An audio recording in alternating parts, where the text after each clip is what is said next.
তাআলা আমাদের সবাইকে শাওয়াল মাসে 6টি রোজা রাখার তৌফিক দান করুন, আমিন। সম্মানিত উপস্থিতি, পবিত্র রমজান মাস উপলক্ষে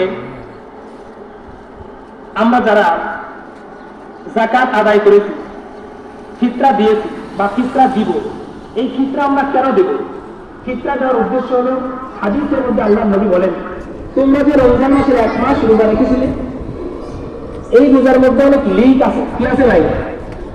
লিক আছে না? রোজাও রেখেছেন, আমরা অনেক সময় টুকিটাকি গুনাহের কাজে জড়িয়ে গিয়েছে, আমরা জড়িয়ে গিয়েছি।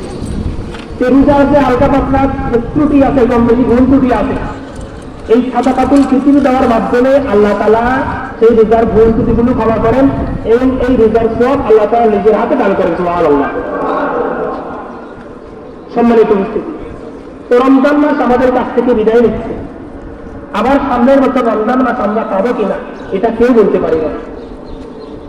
এই জন্য আমাদের সবার করণীয়, রমজান মাস শেষ হয়ে যাচ্ছে, কিন্তু আমাদের আমল, আমাদের দোয়া, আমাদের যে রমজান মাসের যে আমাদের যে ইবাদতের যে ধরন, এটা যেন আমাদের কাছে